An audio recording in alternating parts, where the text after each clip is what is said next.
Hello, one and all, and welcome to another really exciting adventure on Spirit Sessions of You the Light. You know how much I love dragons, so if you love dragons too, Mhm. today is going to be a really, really wonderful show that you're going to love as well. So please go like and subscribe. You can find us on the Breakthrough Show Network and all kinds of places. Just go look for us, and we're there. And send it to your dragon friends because something special is happening here today. I have with me my co-host Rhonda Elliott from Canada, and our guest today is Kim Ora Rose, who Oh, is a special energy, and you're going to see why I'm so excited to have her here. So, first off, welcome to Spirit Sessions, Kim. thank you so much for inviting me. I'm so excited to be here with you and with everyone else. I mean, it was just such a delight when you invited me on when I was bringing and saw that I was advertising a new book coming out. And it's just this dragon energy is like taking over everything at the moment. Thank you. I love it. It's just totally exciting. I love it. But when we start our show, we always like to start with a card pull, kind of for the week ahead. And so we are wondering if today you would gift us with a card pull. Yes, of course. Thank you. Woo woo. I've got some cards here from the Ancient Stones deck. Tiddling.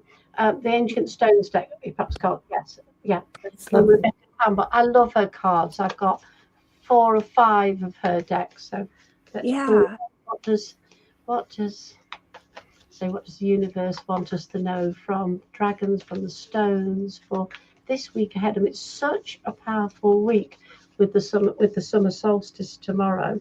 We've got this one. Okay. So I've got the blur on. I probably shouldn't have had that. Let me read it to you. The egg stone, and it said feminine power, embodiment, and fertility. So that is a beautiful stone for where we are right, a card for where we are right now, with that sort of energy. Now, like I've been working with that all week with cauldron energy, the womb, divine feminine, and really stepping into like new beginnings, etc. So that's a beautiful card for everybody, the egg stone. And it's I just my daughter's sister-in-law gave birth to a baby in the last hour. So we've got this. So Oh, I've new pulled beginnings, new beginnings. Yeah. new beginnings, a new little boy. Yes. Oh, Oh, what a lovely. blessing. Lady there in a cave in that beautiful with like white light, which actually we'll talk about this. I work with white light and also with the rose ray in this and a woman in her full femininity. What a beautiful card for this week. Especially like, with the solstice at the moment, Yeah. the the the goddess is pregnant with symbolically with the grain in the fields, like the crops with the grain, but with the got some summer solstice we celebrate like the goddess is now full with the baby in her tummy, Right. with like, the womb. So it's just really poignant for everyone this week. So Yeah, all that new life waiting to be born and waiting to be, yeah, so yeah. wonderful. And Lots of new baby birds, lots of new baby animals. All, yeah, yeah, forest is alive right now. Beautiful. from the men on this, of course, they could take that new projects and new beginnings. So not everything's so we've it's not everything just about the feminine. Oh, new projects and new beginnings. I can tell you that's in my week. Yeah. Yeah, Definitely. yeah, I love it. definitely. So Thank sweet. Thank you.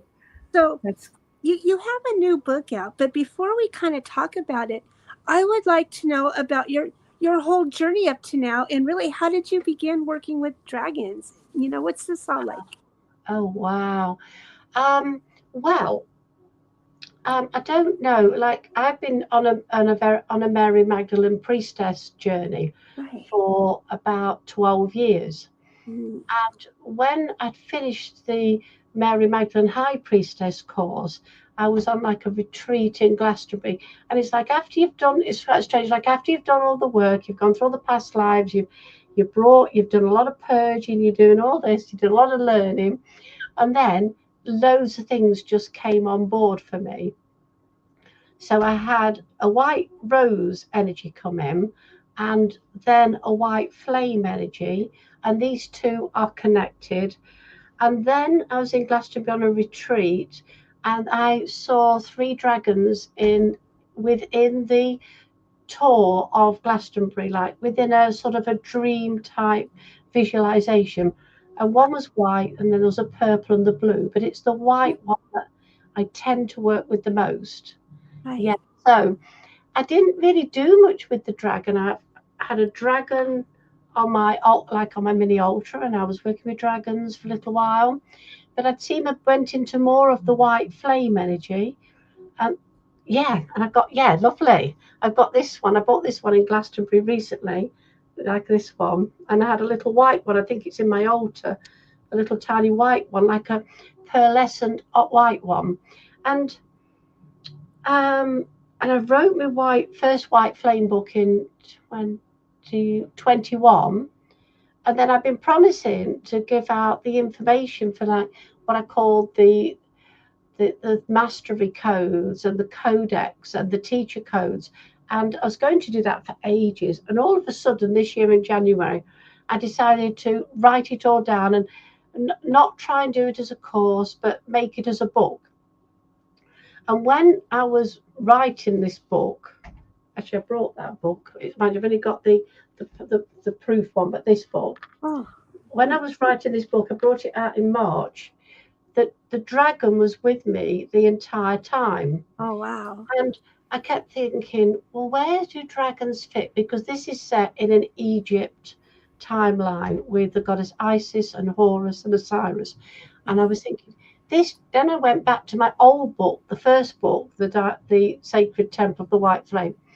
And I saw the dragon was in it. And I thought, but what am I going to do with this dragon, if that makes sense? Because so I put her in this book, the Diamond White Flame, and I've said she's in here and she belongs in here, but I didn't know how to sort of I didn't know the whole of the story, if that makes sense.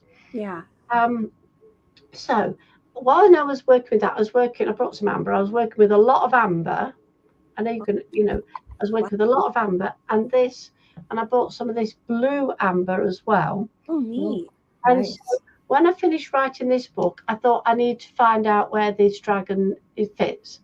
So I used this blue amber and went in the Akashic Records and set 2 or 3 different journeys.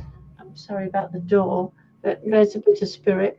2 or 3 journeys with the dragon, because I knew her well. And so they've told me that they were here. Now, this is what I realized. And somebody asked me the other day, on the Chinese horoscope, all the animals, including the dragon, live on this earth or have. Yeah. And the same with the constellations. I was at the star desk and I was looking at Draco right at the top. And then Cygnus, which I know is the swan. So, and you see Taurus, etc. and the other constellations. So I thought, these dragons have lived on this earth. Let's stop imagining that they are mythology and they don't exist. They have been here. So in this journey I've been on with them, I sort of talk about in the book about them living here at the end of the Ice Age. There's some mist thing between dinosaurs and dragons were in there. And sometimes this is how I feel. What I've got is like towards the end of the Ice Age, when everything was shifting and moving, and the Earth was warming up. Might be why all right, Spirit. This is why they're coming back now, because our Earth is shifting so much. Okay, Spirit. I don't think you feel the energy changing me, because they were here when the Earth was changing, but then they went to higher ground. So that's why they associated with the mountains and like Tibet and then like the mountain places, because they sort of went above whilst everything was shifting and changing. And then I don't think they didn't like the hotter weather as we warmed up. I think maybe they were colder blooded and struggled, but then I do feel they were global all over the world, in different places. And how I got with, and I changed the name of my dragon slightly in the book because I call her Dianu in White Flame, and that is so personal. So I felt like in this one, this one that I've brought. Hang on, I shouldn't have put the zoom on, but I'll be taking that off. Hang on, You can do it. Oh, there you go. Yeah. sorry about that. We shouldn't have put the blur on. On this one, I've called her Dreyanu Oh, because I wanted it to be a little bit more universal. It's still my dragon and the whole essence of it with people in the book, but it's just taken a little bit of my very personal soul dragon. She's still there. It's still her. It's just I just changed her slightly. Teresa, right. what's your dragon's name? Mayella. Maella. Maella. Mayella. It's my higher self. Yeah. Have you got a name for yours, Rhoda? No, I don't. No, I don't. Yeah. I don't know my dragon very well. Yeah. Yeah. It's maybe time. Um, so No, I've been called a dragon lady a lot of times, but yeah, not for that reason. yeah, so I feel now it's like why now, especially for me, it's like I'm it feels now the earth's changing. There's all these earthquakes and volcanoes, and that feels like dragon energy, and the ley lines. And then to me they're living in they're real, they have been real, but they're living like in the etheric realms in another frequency to us. And okay, spirit said when our frequency shifts we become more aware of them. You know how so much is frequency when we sort of change. Now I'm working a lot with the earth these days, so it does feel they are very earthy energy, if that makes sense. Yes. Yeah. I love that. Yeah, so I've called the series, this is the first book, Dragon Flame Keepers. Oh, yeah, that sounds neat. And this first book is all about air, so there will be 5. That's the plan. That's a plan. So each one will be about each element. Oh, And okay. Yeah. so would you like me to tell you about the structure of it? Sure. So the viewers Absolutely. can understand how I've written it. I tend to be in the beginning, I sort of introduce my dragon and where she's come from. Now where they've come from is they came on a meteorite from the Draco constellation, and they came like as eggs, and then they landed on Earth like in that time of the Ice Age when there were humans, but we were spread out a lot. And then for me, they lived with us like we have our dogs and animals now. Dragons were part of our lives. They weren't something we feared. It's like they'd come and they have their eggs and they're hatched here, and then this is what the story. This is what they've told me, the dragons. So then I sort of explain that in the beginning, and what I'm getting the big overall message is they want us to understand our earth more, our elements more, and really tap into our own landscape more so that we can understand our earth more. Maybe we've just moved away so much. Some people have, moved away so much from, especially now we're going through this global warming phase, this new phase the earth's going into sort of nurturing our earth. In the first part, it's about the idea of building a traveling altar. So all the things you might have that would connect with air element and the east, to having a little bag to take with you on a journey. Like sort of, I'm always going somewhere taking a traveling altar, but sort of like the idea, like you might have a knapsack and you like a rucksack, and you're going on a journey with your dragon to places, and you'd have things with you.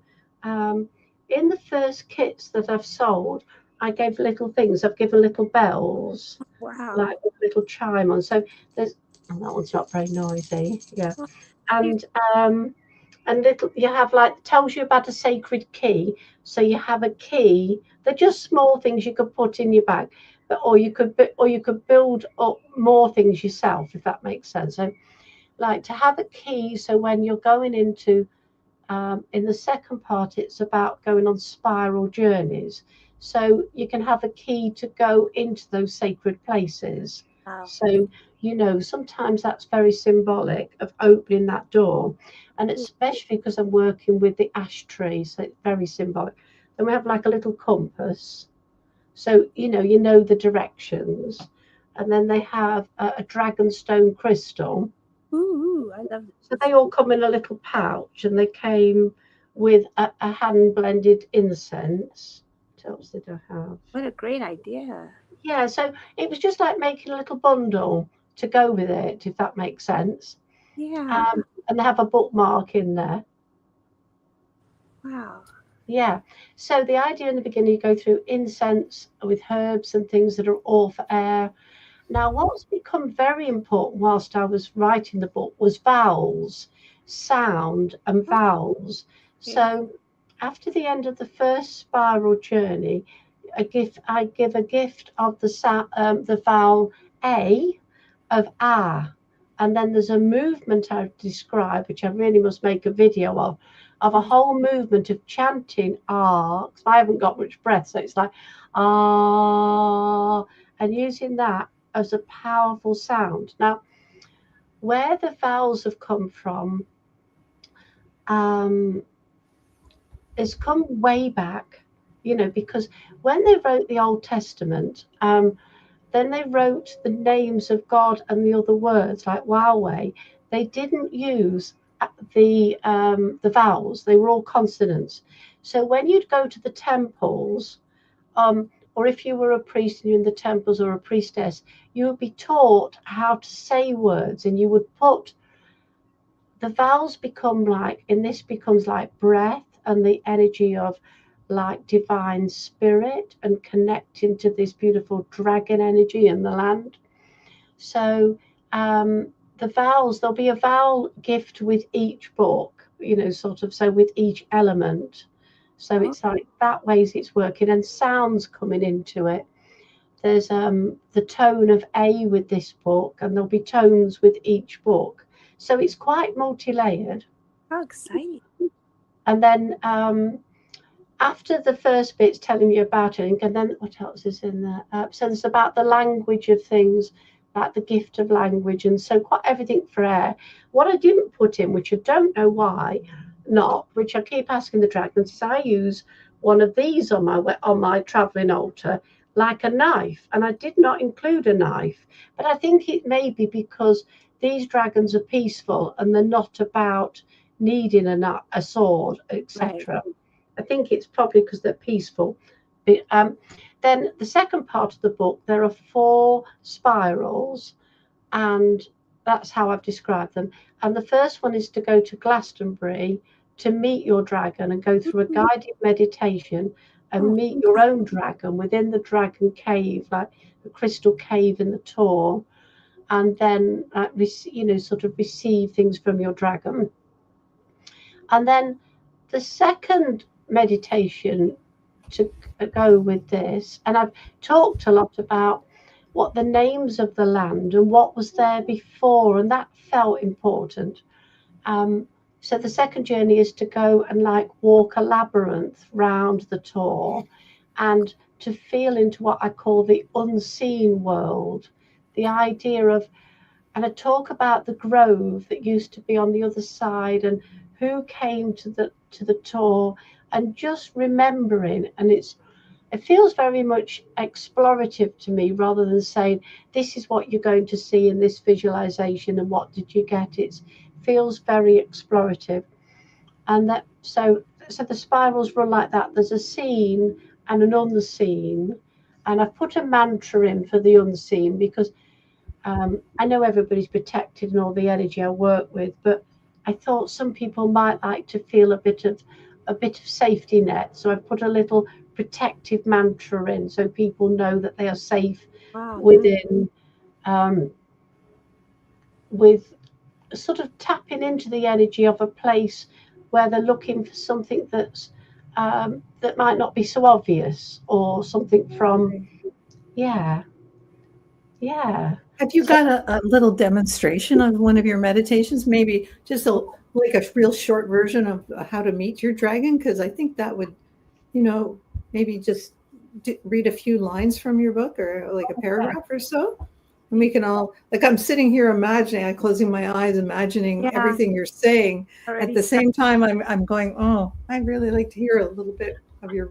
And I've put little riddles in as well, because I felt like people need to think about what was in the land that they were not being told. To me, I was feeling into history has told a story, but it might not be the whole story. I'll read this riddle. Okay. Definitely. Woo-hoo. This one's from Spiral 1. Yeah. I stand where three worlds meet as one, crowned by cloud, kissed by the sun. My tree is ash, its roots run wide, between the veils where truth still hides. A king once slept beneath my skin, his sword of light still sings within. I guard the well, I call the flame. Speak if you know my ancient name.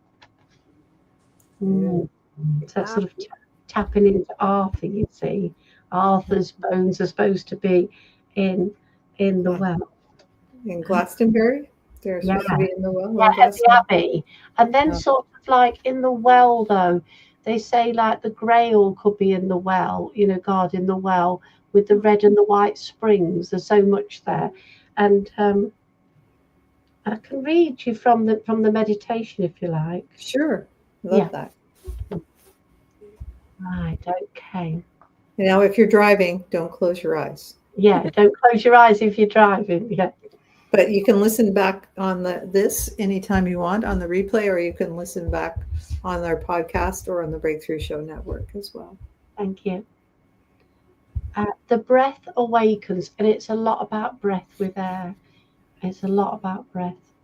Find a quiet place where you can sit or lie down undisturbed.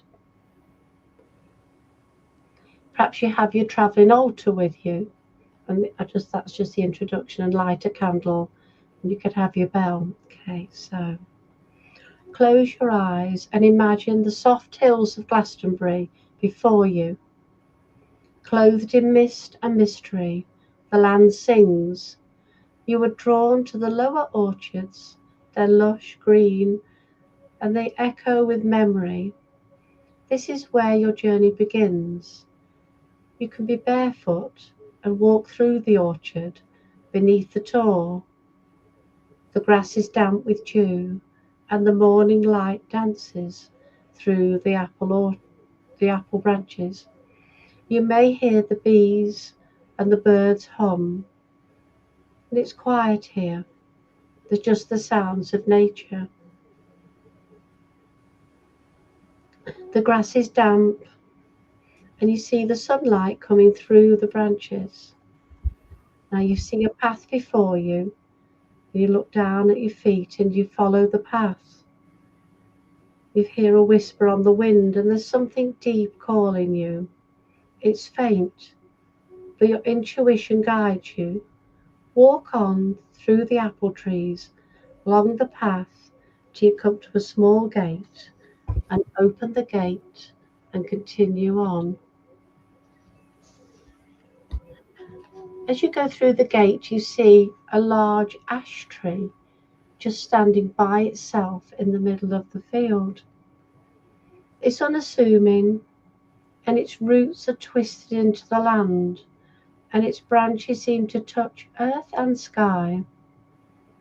This is the world tree, the bridge between realms. There is an aura here about this place, that as you approach it, you feel it's calling to you to stand beneath its branches. Just stand there in front of the tree. You can place your hands on the trunk and feel its energy. And just as you do that, a red squirrel arrives to take you on a journey into the ash realm. Let the squirrel come before you. He is a keeper of the ash tree. You take you into the caverns below and above. He invites you to select a key, and he's got a handful of keys. Just as the ash tree, its fruit are keys. The squirrel gives you a key. This is a sacred key to unlock the doors to the sacred spirals. And then you open the door with your key and you step it forward and you go inside the tree. And as you go inside the tree, you see steps forming before you, and you go down the steps and you go deep down into a cavern underneath inside the core. And this cavern can be just however you want it to be. It's got crystal walls and there's a still pool of water, and you can see that stars are reflected into the water. It's a beautiful place, and there you'll meet my dragon, Dianu. She stands there before you, my white dragon. She is vast, pearlescent, got hints of silver within her, and she welcomes you to the cavern. Her eyes shimmer like moons, and she greets you, not with words, but with a feeling of pure welcome. And she bows her head to you, steps aside then, and as soon as she steps aside, another dragon approaches, and this is your dragon. Ah, This is your moment to meet your dragon. They have been waiting for you for a long time. Watch now as they arrive. Notice their colour, the size, the shape, the energy they carry. Do they come from the air, the water, or the stars? Do they come forward slowly? Do you feel your heart race and expand? This is your dragon. Breathe in deeply and slowly. Dragons always encourage us to slow down. Breathe slowly and purposely. They say to you now, I am the keeper of your breath. I am the voice you forgot you had. I am the guardian of your truth, and I've been waiting for you. And just let that connection happen as you connect together. You can ask them their name, which you may receive in words or tones or images or feelings, and just stay in this energy for as long as you like. oh, thank you, Kim. That's lovely. I could just be there. Yeah. Yeah. I'll have to listen to this again when I can pay really solitary Right. attention. Yes, when you're not running the show. Are you putting this into an audiobook as well, by chance? Yeah, it is. It is on an audio book, like an AI one. But I've also downloaded. I've recorded all the meditations, and there's a code in the back of the book. I can't remember what the code is now, but you can download with the book. I can share that with you. You know, you can download all 6. Oh, there is 8. There are 8 meditations, and they're all available on my website. So people can download them all and listen to them and have them for themselves. But there is an audiobook. It is an AI voice, because this book is nearly finished production for the audiobook with a real person. But in the past, I've had people stall on me. There's a book that I brought out that I was writing when I met Teresa, Gaia's Healing Garden. 2 people started it, and nobody finished it. So that's gone out with an AI voice now, because it is accessible then. It's not like I'm trying to take the jobs off people. It's like I was let down twice. So, you know, it's I have problems with breathing, so I don't record myself. Okay. I'm not very good at editing either, so that's so, yeah. I've also made I made this the other week, but it's not very. I made a little a spot. I don't know why I did a different colour. Oh, this camera. Spiral Journey. Oh, this is Dragon Spiral Journey, and this is like a journal book with lots of like. There's lots of. You can write about a moon diary in it. There's just a lot of blank pages, but it's something people could write in if they want to see. Talks about in the book I talk about the sky and the barometers and how in the old days, and this was like my great granddad was a sea captain, you know, the types of things that people would have said years ago about reading the weather and how we've forgotten. So it's to try. And I've also created a dragon, it gets multi-layered, this is a dragon language. So you can ask the dragon questions and watch to see if you see the clouds or smoke or birds. So you can get like a little divination from it, from the dragons. But in here you can like, what does the sky say today? So they could write down what the sky looks like, what mood that is, what do you think it's going to do? And then there's also a dream diary, and there's a bit of a dream glossary in the back, so you can write your dreams in. But then mainly there's some lined pages and some blank pages, so that when you go on the different journeys, you can write about what you've received, if that makes sense. Yeah, that's lovely companion book for it. Yeah, companion book. I didn't know I was going to make one, and then one Saturday afternoon I made it. It just came like that, right? It just downloaded and there you go. So I've written 3 books since January. I've never been working at 4 with that companion book. I've been working at breakneck speed.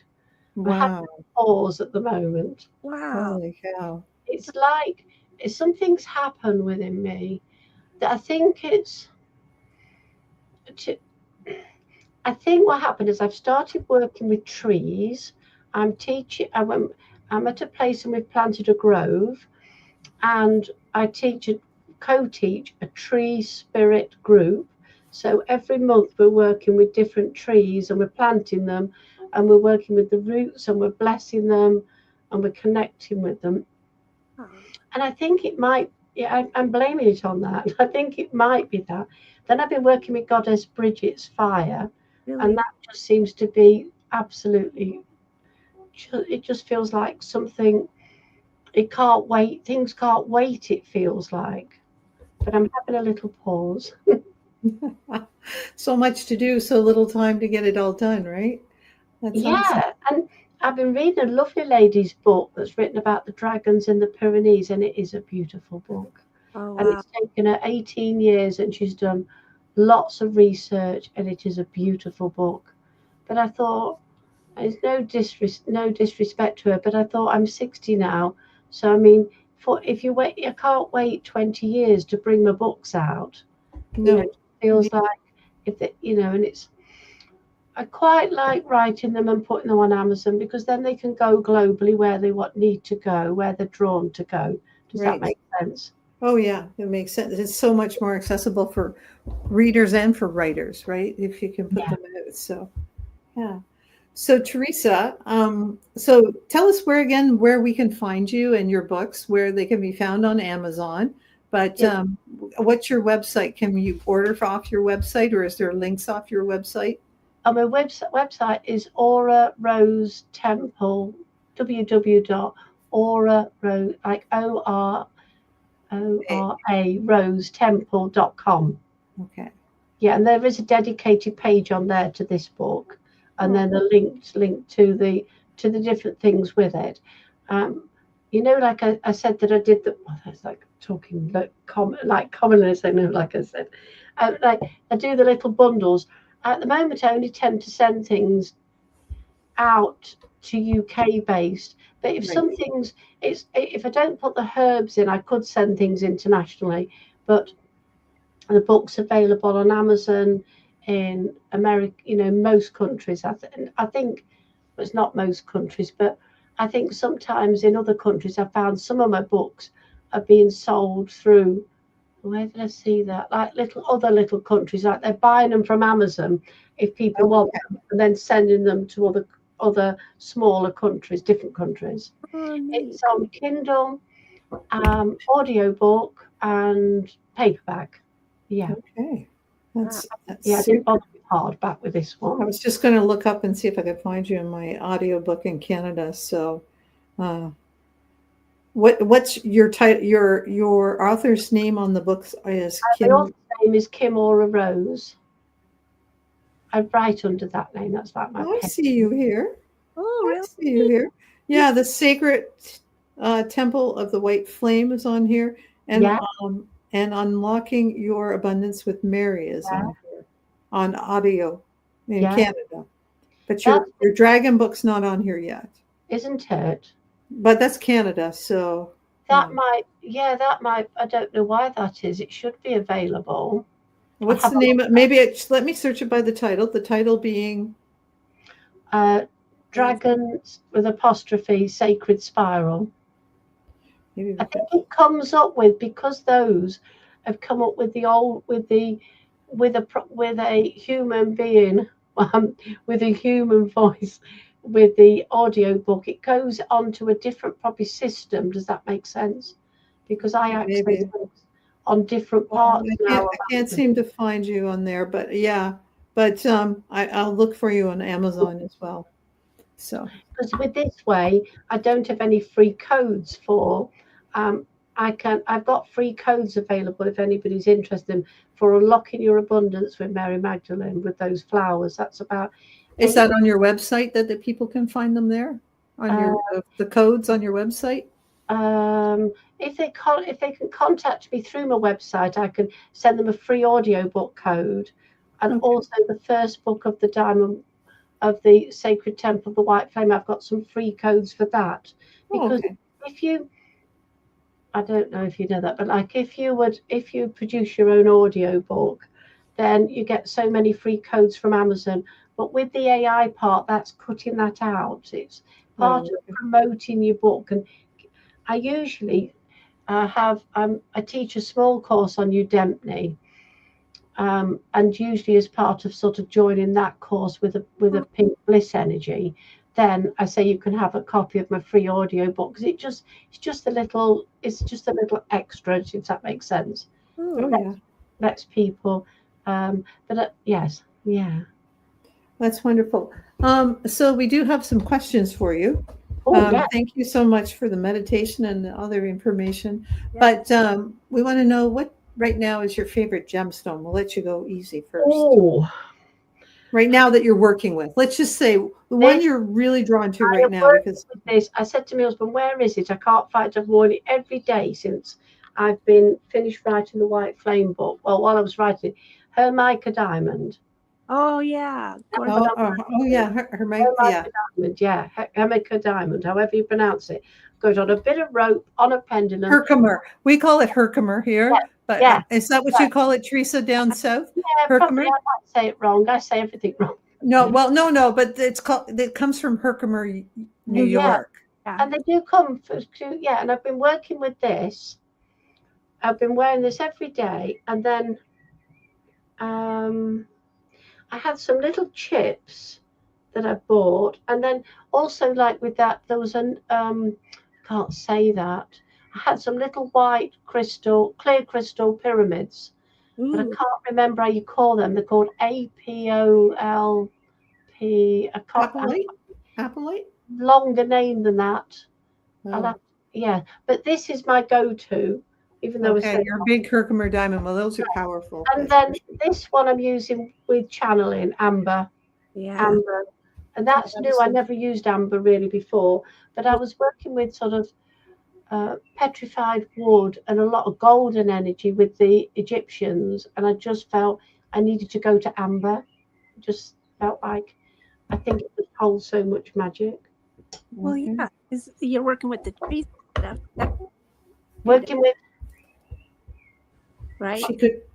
She didn't hear the part because she kind of cut out. like you're working with trees and stuff. And Yes, and I'm working with trees, so it's the same. You yeah. know, it's the resin from the trees, and it's the trees I feel working through me. I mean, we've got a grove, and we've got a labyrinth, and it's unbelievable. It's just in this first stage. It's like the plants have only been in sort of 6 months, but it's just this magical space that we've created, like for us, like sort of the community I work with, but also for future generations.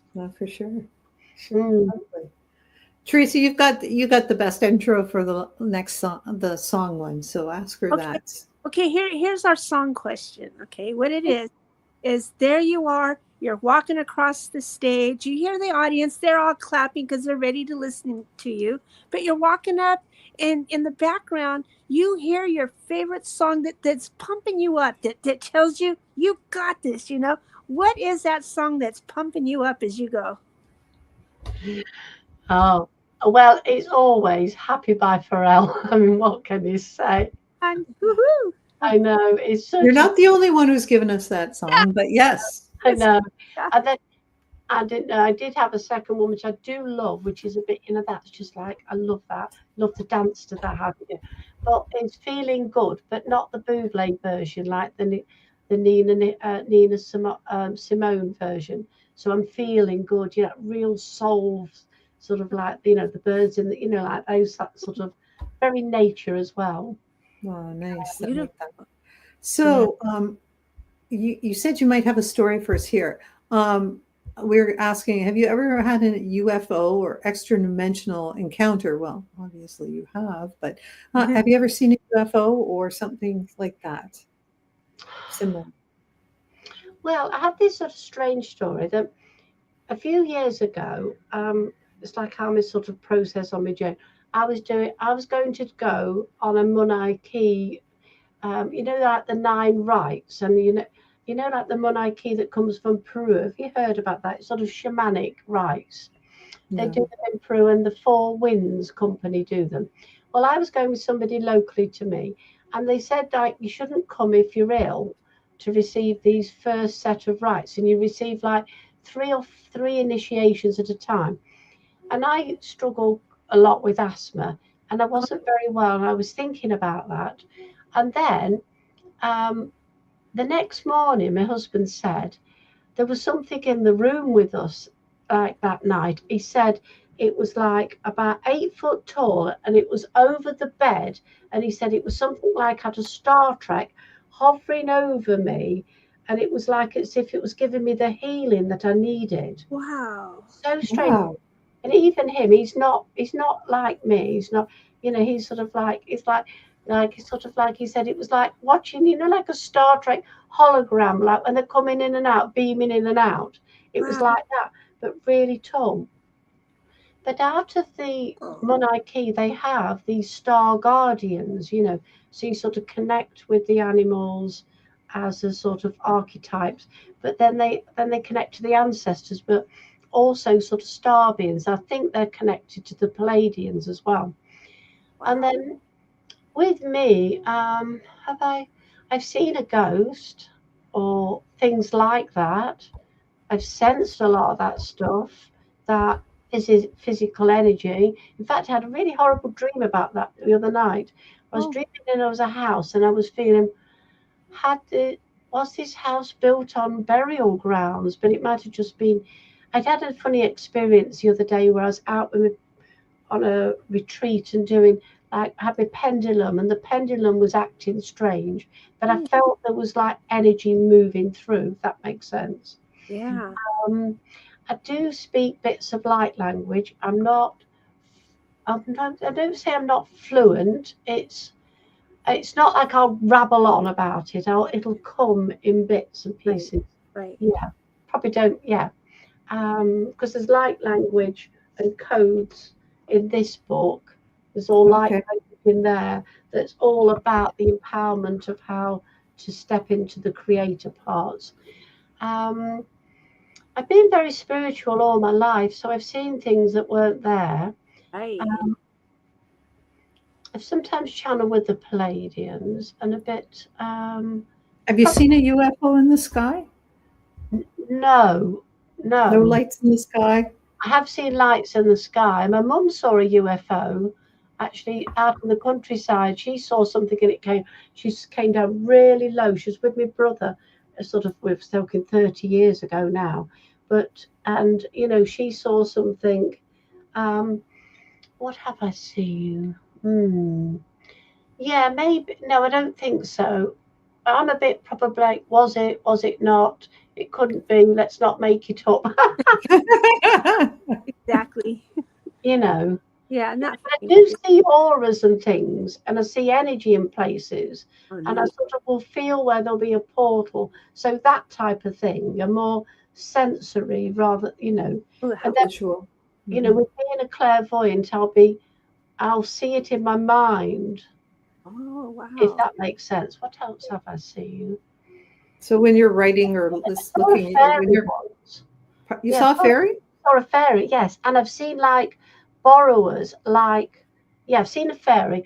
I was with a friend and we were on Shell Island in Wales, and it was just twilight, and we were camping, so we'd been a walk to the wash block and come back, and there it was about this big, and the wings, and it was here, and it was no way was it anything else. You know, like when I'm saying you discredit it, it was Right. too big to be anything that we could have thought it could have been from the shape Too and big to everything. be there and or a bird or a mouse or anything like that. Yeah, like might have been like you feel like could it have been a big dragonfly or something, Oh, Yeah.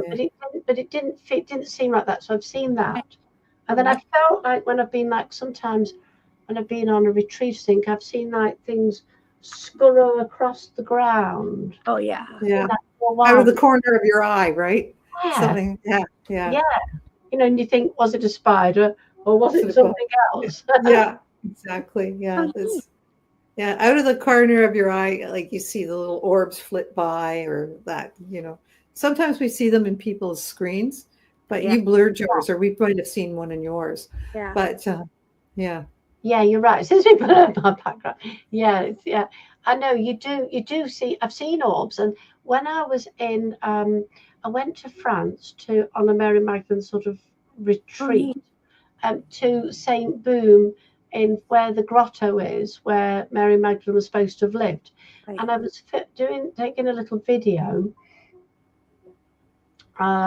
in the lower levels, and I looked back and there's orbs all in there, but Oh, but in that place, in that lower level, you just sort of go in like a biggish part where there's like a church, and then you just go down a few steps, and it was in there I felt an overwhelming sense of peace, and I say this is where I got my pink bliss energy, and it was, but in this space. But then when I've looked back at the videos, there's lots of orbs. I mean, it could, sort of lots of orbs dancing Wow, around. Beautiful. that's how so beautiful. cool. I So love it. neat. I'm glad. Well, Teresa, have you got anything left to ask Oh, Kim before we so cut excited. her loose for the day and she can go to bed because it's almost 9:30 Yeah. it's 9:30 in the UK. Yeah, So, 9:30. but it's still light out, right? Because you still Oh, have it'll still be light till 10:30 because we're on the longest day oh, today. right. Right. Yeah. I know Yeah, I think tomorrow the long. ours goes till about 9:30. We're a little bit further south than you. And so, Yeah, yeah. yeah. Is it dark? No, will it be dark at 9:30 where you are? Not probably where I am in Canada, but maybe Teresa. Yeah. Teresa's much For further me, south than I yeah, am. between 8:30 and 9:30. Yeah, Yeah, for sure. yeah. Sometimes when we go to sort of the Canary Islands, it's dark at sort of 7:30 when you get nearer the equator. Yeah. It's a bit strange that is because we're light at 5 at the moment, and then we're light till say 10:30, about 10:30. But then sort of it'll start to get slowly. Um, Darker. Yeah, yeah, this is the latest it gets, and then it gets darker. It's always so sad. Yeah, yeah. yeah. Comes up and And it varies where you live, doesn't it? yeah, yeah, it does. And the UK is further north than where I live in Canada. So I know it's hard to believe, but yeah. Really? Yeah. So I'll have to look. yeah. So Yeah. I don't live probably not further north than where my son is right now, but further north than where I am. Yeah. Mm. So Mm. Well, thank you, Kim, so much for being with us today. And Thank I you. know you guys, of course, you were busy on Sunday, so that's why we're recording it now. Yes. And Yeah, I'm running a gathering on Sunday. oh, awesome. I'm doing that at this sort of rustic place where I go. It's called Forest Harvest, and we've got it's a community garden, and then we've got the grove there and the labyrinth, and we've got like a henge. They've got a bit like a henge, like a sort of metal henge, but we have fire there, and it's very basic. We have water and a loo, but we don't have any electricity, but Oh, hardly any Wi-Fi, which is quite good. I feel like Oh. we don't need that interruption. Yeah. And we sort of have a ceremony, and we're doing some workshops and some singing and some sounds, and yeah, some good, it sounds like a wonderful time. I hope you have great weather, and I yeah, hope it's sunny. not too hot, because they had given out 28 degrees. I think that's about. Do you work in Fahrenheit? I work all in metric system up here. So 28, yeah, it's hot. But Yeah, that would be around 80 something, 84. 82, I think. Yeah. I know. But I'm hoping it's going to be cooler, because we don't have a lot of shade there. So May there know, be so so we've got plenty of water though. How warm is it in Tennessee today, Teresa? I've told myself to check because I know we do this, but I think it's supposed to be around 86 and like ton of humidity. It's hot where you are too. Yeah. Yeah, she's in Tennessee. Well, thank you again, and have a great weekend. And please check out all the information. Kim's information is attached to this video or this podcast or the YouTube. And we'll see you next week. Thank you so much. Stay on, because we'll be back. Okay? Yeah. Okay. After this. Okay. Thanks. Thank you.